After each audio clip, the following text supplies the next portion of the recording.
तो अब हम करते हैं एक्सरसाइज। हमने सारा थ्योरी पढ़ लिया है। मैं एग्ज़ाम्पल्स नहीं करा रहा हूँ, अगर आप लोगों को एग्ज़ाम्पल्स में दिक्कत हो तो आप कमेंट बॉक्स में बता दीजिएगा, मैं उसको भी आप लोगों को समझा दूँगा। तो अभी करते हैं एक्सरसाइज। तो पहला क्वेश्चन क्या है? Use Euclid's division algorithm to find the HCF of 135 and 225। तो इसमें क्या लगाना है? Euclid's division algorithm. तो आप पिछले वाले वीडियो में जाके देख सकते हैं कि यूक्लिड्स डिवीज़न एल्गोरिथम कैसे काम करता है। मैंने स्टेप बाय स्टेप एक एग्जांपल लेके समझाया है। ठीक है? तो सबसे पहला काम क्या करते हैं कि हम जो हमेशा कोई भी 2 नंबर सी एंड डी के लिए हम यूक्लिड्स डिवीज़न एल्गोरिथम लगाते हैं, तो हमेशा सी एंड डी के लिए अगर हम लगाते हैं, तो हमेशा सबसे पहला काम क्या करते हैं, सी इज़ ग्रेटर देन डी लेते हैं। ठीक है? तो यहाँ पे हम क्या लेंगे, पहला नंबर को हम 225 सी लेंगे। 225 हमारा सी हो गया और जो डी है हमारा 135। ठीक है? छोटे नंबर को डी लेते हैं। अब इस पे हम यूक्लिड्स डिवीज़न लेमा लगाएँगे। तो कैसे करेंगे इसको? 225 को इसको हम सी एंड डी लेके हम किस फॉर्म में लिखते हैं? C equals to D Q plus R, इस फॉर्म में लिखते हैं और क्यू एंड आर फाइंड करते हैं। ठीक है? तो 225 को हम इस फॉर्म में लिखने की कोशिश करते हैं। 225 इक्वल्स टू डी तो हमारा 135 हो गया। ठीक है? अब इसको देखते हैं कितने बार में जाता है इससे छोटे तक। ठीक है? तो 135 इंटू 1 हमारा 135 होगा, 2 बार ले जाएँगे तो 270 हो जाएगा, तो इससे क्रॉस कर जाएगा। तो ये हमारा एक ही बार में जा रहा है। तो फिर हमारा रिमाइंडर कितना बचता है? इससे माइनस कर दीजिए। 225 को 135 से माइनस कर दीजिए, कितना बचा? 90 बचा। ये हमारा प्लस, ठीक है? ये हमारा हो गया 90। अब क्या करते हैं, हम इसको सर्कल करते जाते हैं। यही वाला टर्म जो है ये हमारा बाद में जाके एचसीएफ देगा। अब अगर हमारा R0 नहीं आता रिमाइंडर टर्म, तो हम नेक्स्ट स्टेप में जाते हैं और अगर R0 आ जाता तो हमारा यही वाला जो है टर्म है हमारा एचसीएफ हो जाता। तो नेक्स्ट स्टेप में जाते हैं हम, किस नंबर को लेंगे? इस और इस वाले नंबर को लेंगे। तो C1 equals to 135 and D1 equals to 90। अब इस पे हम लगाएंगे यूक्लिड्स डिवीजन लेमा। तो 135 इक्वल्स टू D1 जो है हमारा 90 हो गया, इनटू कितने बार में जाएगा? एक ही बार में जाएगा। रिमाइंडर कितना बचा? 45। फिर से हमारा रिमाइंडर 0 नहीं हुआ, तो हम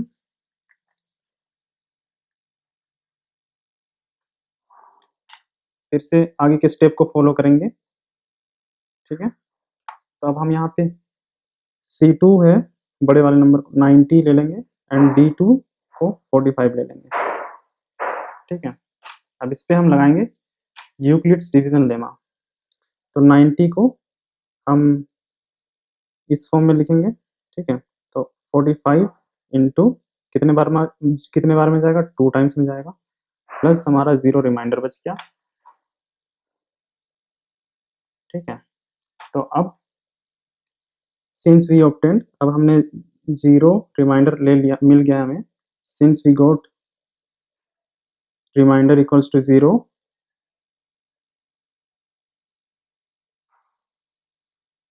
equals to 0, therefore HCF of 225 and 135 is 45। ठीक है? जो ये लास्ट वाला टर्म आता है ये हमारा HCF होता है। अब करते हैं नेक्स्ट क्वेश्चन। इसका प्रॉपर मैं सॉल्यूशन पीडीएफ के फॉर्म में अपलोड कर दूंगा, आप लोगों को लिंक में मिल जाएगा। ठीक है? ये मैंने समझाने के लिए आप लोगों को इस तरह से रफ में बता दिया।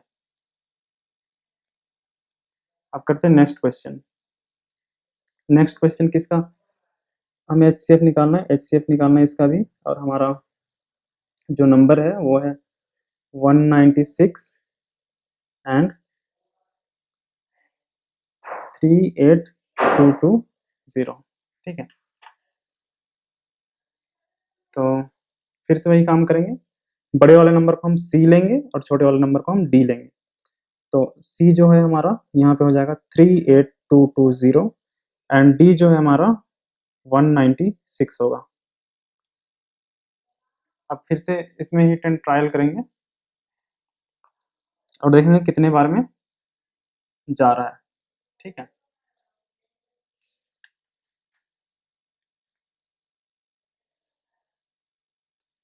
तो आप इसको कैलकुलेट करके देख सकते हैं कितने बार में जा रहा है। मैंने कर लिया है, तो ये आप लोगों का जाएगा 3822 इक्वल्स टू 196 को अगर आप 195 से मल्टीप्लाई करोगे तो दिस इज इक्वल्स एग्जैक्टली, ये हमारा डी हो गया इंटू 195 प्लस 0 रिमाइंडर, ठीक है। ये आप मल्टीप्लाई करके देख सकते हो, आपको ट्राई कर करके देखते रहना है। मतलब डी तो आपका 196 है, इसके करीब करीब कितने बार में आ रहा है वो आपको देख मल्टीप्लाई कर करके देखते रहना है, और जिस नंबर से आपका जा रहा है उससे मल्टीप्लाई करके आपको लिख देना है रिमाइंडर, ठीक है। तो यहाँ पे सिंस वी गॉट, वही चीज़ लिखना है, since we got remainder equals to 0, therefore HCF of 225 sorry 38220 and 196 is, ये वाला टर्म हमारा HCF होता है, ठीक है, इस 196।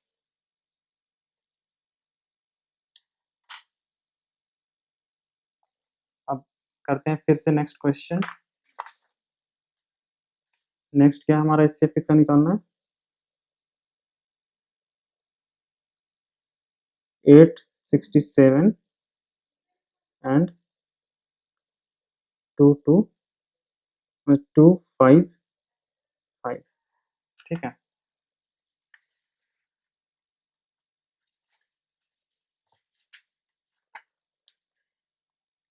तो फिर से आप इसको मल्टीप्लाई कर करके देख सकते हैं। तो पहला तो क्या काम करना है, सी बड़े वाले को सी लेना है, तो सी हम ले लेते हैं 867 को और छोटे वाले को डी लेना है, तो डी इक्वल्स टू 255। तो ये 250 है, आप इससे अंदाजा लगा सकते हैं कितने बार में जा रहा होगा। तो अगर 3 बार में जाए तो ये 255 इंटू 3 करें तो आपका कितना हो जाएगा, 3 5 जा 15, 1 रिमाइंडर, 3 5 जा 15, 116 और 3 2 जा 6 7 765 जाएगा, ठीक है। अगर इसमें और एक बार 255 ऐड करें तो ये 900 क्रॉस हो जाएगा, तो 3 बार में ही जाएगा ये। तो 867 equals to 255 into 3 plus remainder कितना बचा, ये तो हमारा 765 हो गया। अब इसको आप माइनस करके देख लीजिए कितना जा रहा है, 867 और 765, तो ये 201, 102 रिमाइंडर बचेगा हमारे पास, 102, और इसको सर्कल कर देना है, ठीक है। रिमाइंडर 0 नहीं आया तो नेक्स्ट स्टेप में जाना है। तो नेक्स्ट स्टेप में हम क्या करेंगे, C1 को हम लेंगे, 255 को C1 लेंगे एंड 102 को D1 लेंगे और इस पे यूक्लिड्स डिवीजन लेमा लगाएंगे। फिर से करते हैं, इसको देख सकते हैं हम कितने बार में जाएगा, 2 बार में जाएगा। 255 equals to 102 D1 into 2 times करेंगे तो 204 होगा, 3 टाइम्स नहीं कर सकते हैं, 3 टाइम्स में 300 क्रॉस कर जाएगा। तो ये 2 हो गया, प्लस रिमाइंडर कितना बचेगा, 255 माइनस 204, तो ये 1 और ये 551 बचेगा, प्लस रिमाइंडर इज 51। फिर से रिमाइंडर 0 नहीं आया तो हम फिर से नेक्स्ट स्टेप में जाएंगे। यहाँ पे क्या करेंगे, C2 equals to 102 and D2 equals to 51। अब यहाँ पे हमारा क्या हो गया, 102 इक्वल्स टू 51 इंटू 2, यहाँ पे ये हमारा 102 हो जाएगा, मतलब रिमाइंडर 0 आ गया। इसको सर्किल कर दीजिए। तो फिर से वही बात, since we got remainder equals to 0,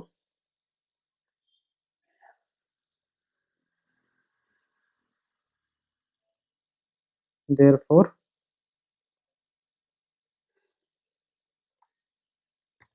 HCF of 867 and 255 is 51।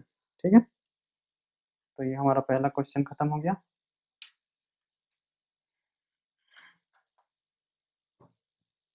अगर आपने अभी तक हमारे YouTube चैनल को सब्सक्राइब नहीं किया है तो प्लीज़ ये सब्सक्राइब कीजिए और नोटिफिकेशन बेल आइकन को भी दबाइए ताकि हमारा सारा वीडियोस आप तक पहुंच सके।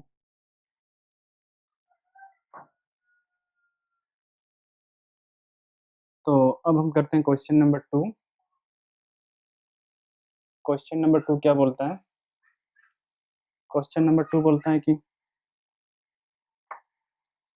so that any positive integers is of the form 6q plus 1 or 6q plus 3 or 6q plus 5 where q is some integer।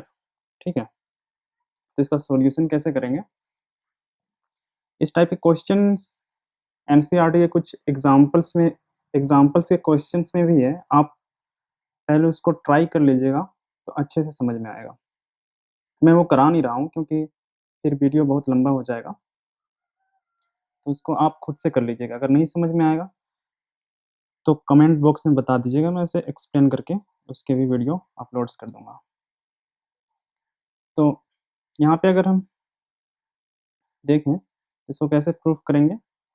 Proof करते हैं जब भी तो हमेशा जनरल के लिए करते हैं, कुछ भी एग्जाम्पल्स नहीं लेते हैं। अगर आप इसका एग्जाम्पल लेना चाहो तो 2-3 एग्जाम्पल लेके देख सकते हो कि ये करेक्ट है, पर वो प्रूफ करने का तरीका नहीं होता है। प्रूफ करने के लिए आपको इन जनरल लेना पड़ता है।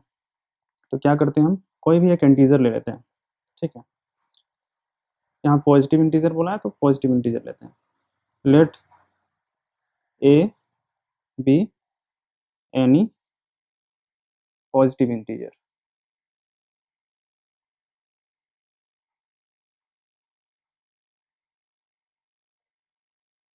और इस टाइप के क्वेश्चन में आपको यहाँ पे जितना मल्टीपल है, जैसे 3q + 1 3q + 2 इस टाइप का आता है, तो यहाँ पे जितना है बी भी आपको उतना ही लेना है। ठीक है, एंड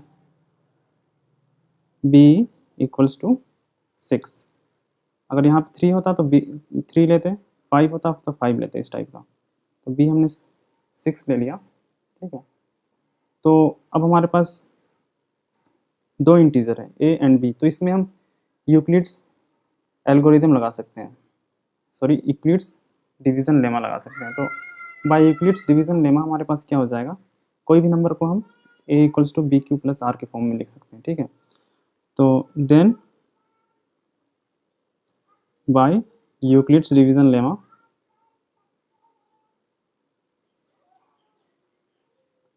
यूक्लिड्स डिवीज़न लेमा क्या हो जाएगा, वी कैन राइट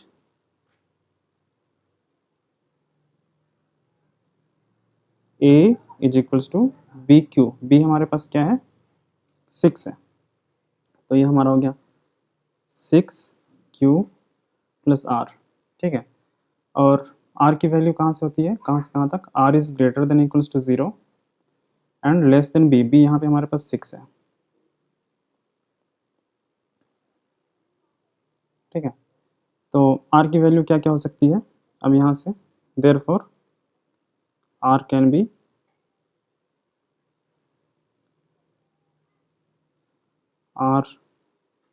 क्या क्या हो सकता है, आर इक्वल्स टू या तो 0 हो सकता है, या तो 1 हो सकता है, या तो 2 हो सकता है, या तो 3 हो सकता है, या तो 4 हो सकता है, या तो 5 हो सकता है। ठीक है, बी इक्वल्स टू 6 है, 6 नहीं होता, 6 नहीं हो सकता है क्योंकि r should be less than b. अब आगे करते हैं।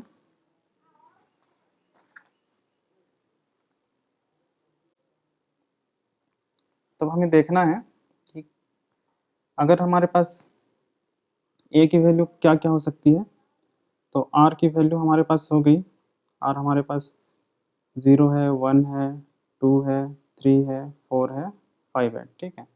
और ए हमारे पास है 6q प्लस आर। तो ए की वैल्यू क्या क्या हो सकती है, तो ए कैन बी 6q प्लस 0, तो ये 6q ही हो जाएगा, और 6q प्लस 1, और 6q प्लस 2, और 6q प्लस 3, और 6q प्लस 4, और 6q प्लस 5, ठीक है। तो इसमें से अब देख लीजिए कौन कौन सा हमारे पास ओड होगा और कौन कौन सा इवन होगा। तो अगर हम 6q लेते हैं, तो q के साथ 6 को मल्टीप्लाई करेंगे किसी भी इंटीजर को, तो हमेशा इवन ही देगा। एंड 6q मतलब किसी भी इंटीजर को 6 से मल्टीप्लाई कीजिए तो वो इवन नंबर देगा, +2 वो भी इवन देगा। और किसी भी इंटीजर को 6 से मल्टीप्लाई कीजिए तो यहाँ पे भी ये इवन हो गया, और 4 भी इवन है, तो इवन प्लस इवन इवन हो जाएगा। तो हमारे पास ओड टर्म्स क्या बचता है, ये हो गया, ये हो गया, ये हो गया, ठीक है। तो यहाँ पे क्या हो जाएगा हमारे पास, therefore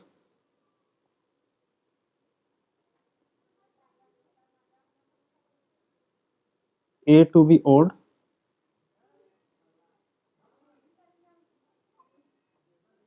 the value of a must be क्या क्या हो जाएगा, a equals to 6q plus 1, और 6q प्लस 3, और 6q प्लस 5, यही हमें प्रूफ करना था। अब एक लाइन में इसको लिख सकते हैं, और क्यों क्यों वो भी लिखना पड़ेगा यहाँ पे, since if a equals to 6q plus 0, 6q plus 2, 6q plus 4 gives the even number, ठीक है। क्योंकि ये सब लेंगे तो हम, ये तो मैंने एक्सप्लेन कर दिया था, बस इसको लिखना पड़ेगा, इवन नंबर्स, ठीक है। तो फिर से एक लाइन में इसको लिख दीजिए, therefore any odd, therefore any positive odd integer, any positive odd integer is of the form 6q plus 1, और 6q plus 3, और 6q plus 5। ये आपका कंप्लीट हो गया। तो इस टाइप के क्वेश्चन को इसी तरह से करना है। यहाँ पे जितना दिया हुआ है इसका मल्टीपल उतना ही लेना है बी को भी, जो मैंने ये आपको यहाँ पे बताया था। ये तो आपको कोई पॉजिटिव इंटीजर लेना है, उसके बाद बी की वैल्यू इससे डिसाइड करनी है आपको। यहाँ पे 3q प्लस 1, 3q प्लस 2 इस टाइप करेगा, तो बी को भी 3 लेना है। उसके बाद सिमिलरली इसी तरह से प्रोसीड्यूर फॉलो करते जाइए। आपको यहाँ पे आने के बाद दिख जाएगा कि कौन कौन सा ओड है, कौन कौन सा इवन है। अकॉर्डिंग टू डैट आप डिसाइड कर दीजिए। आपका जो प्रोसेस सेम है, लैंग्वेज भी सेम ही होगा इसी तरह का, बस नंबर्स में डिफरेंस होगा। आपका यहाँ पे 6q हो सकता है, 7q हो सकता है, 8q हो सकता है, जितना भी होगा। एग्जाम्पल में आपका 2q 3q इस टाइप का है, 4q के लिए, तो वो आप देख लीजिए। सिमिलर एक्सप्लेनेशन है सबका।